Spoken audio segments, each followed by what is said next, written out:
सहारा India में पिछले 10 वर्षों से अपने पैसे को लेकर परेशान लोगों के लिए खास तौर पर बिहार के जमाकर्ताओं के लिए एक बड़ी और राहतपूर्ण खबर आ रही। चुनाव के दरमियान बिहार सरकार के सहकारिता मंत्री डॉक्टर प्रेम कुमार ने गुरुवार को नवगछिया में एक कार्यक्रम के दौरान जमाकर्ताओं को आश्वासन दिया कि केंद्रीय सहकारिता मंत्री से उनकी वार्ता हुई और पैसा दिलाने के लिए कदम उठाए जा रहे हैं। सक्रिय रूप से मंत्री का दावा है केंद्रीय गृह और सहकारिता मंत्री अमित शाह इस मामले को गंभीरता से ले रहे हैं।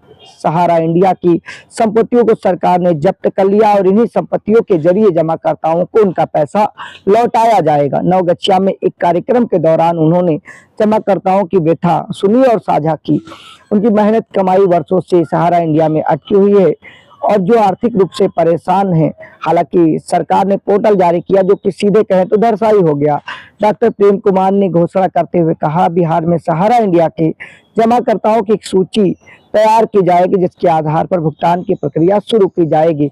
जिससे पहले केंद्रीय गृह मंत्री अमित शाह ने 5 फरवरी 2025 को लोकसभा चुनाव के दरमियान और 28 जनवरी 2025 तक सहारा ग्रुप की सारी संपत्ति को जमाकर्ताओं को पैसा दिलाने और तमाम चीजों के अलग अलग दावे रहे हैं। यह भुगतान सहारा सीआरसी रिफंड पोर्टल के जरिए 2 साल पहले 29 मार्च 2023 को सुप्रीम कोर्ट के आदेश के बाद शुरू हुआ और उसके बाद पोर्टल पर करोड़ों लोगों ने दावा किया। अधिकतर लोगों में डिफिशियंसी, किसी का नाम मैच नहीं कर रहा, किसी का सोसाइटी दस्तावेज से मैच नहीं कर रहा, किसी में क्या कमी बताकर निवेशकों के पैसे अटक गए। अब लोग अपने पैसे का इंतजार कर रहे हैं।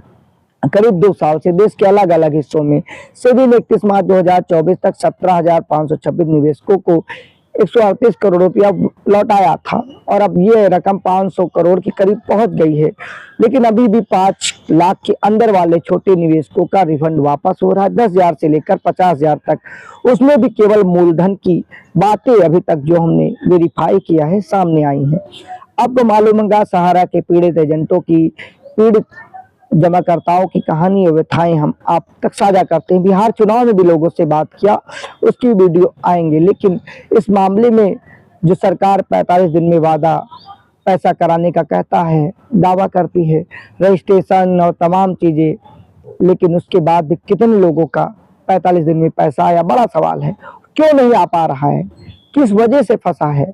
सहारा इंडिया में कुल मिलाकर 3 लाख करोड़ रुपए अलग अलग मीडिया रिपोर्ट में बताए जा रहे हैं और लगभग 12 करोड़ के करीब प्रत्यक्ष अप्रत्यक्ष रूप से निवेशक जुड़े हुए हैं।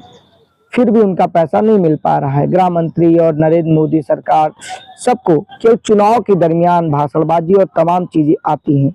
उससे पहले पोर्टल में कुछ बहुत चीजें होती नजर आई, लेकिन ऊंट के मुंह में ये पोर्टल जीरा साबित हुआ है। कुछ तो रिपोर्ट और कुछ लोग कहते हैं ये मिल ही नहीं पाएगा और पब्लिक भी जब बात करो सहारा में डूबा हुआ पैसा यूपी, बिहार और झारखंड के लोग बात करते हैं।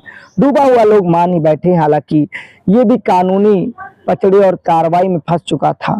सहारा सेबी की कार्रवाई में पहले रियल एस्टेट वाला केस चला, उसका मध्यस्थता पोर्टल पर मध्यस्थता 18 मार्च को दिखा रही है, लेकिन पूरा अप्रैल बीत गया, अब मई चल रही है। क्या मध्यस्थता हुई अभी पब्लिक डोमेन में नहीं आई और इस मामले का हल कब होगा, वही जो रात में सुप्रीम कोर्ट खुल जाती है। इस मामले में 10 को क्यों लगे, कुछ गोद ढीला कुछ बनिया, फिर भी जब जागो तब सवेरा है। इसलिए प्रशासन और शासन को जाग जाना चाहिए। पीड़ितों की व्यथा को सुनते हुए उनके जमा पैसे जो गाढ़ी कमाई थी कम से कम वापस हो। ऐसे कदम पुख्ता तौर पर चुनाव के दरमियान भाषणबाजी से अलग जमीनी स्तर पर करके दिखाना चाहिए। बाकी 20 साल की रिपोर्ट में आगे जो भी जानकारी होगी हम सिंपल शब्दों में लाते रहेंगे। जय हिंद।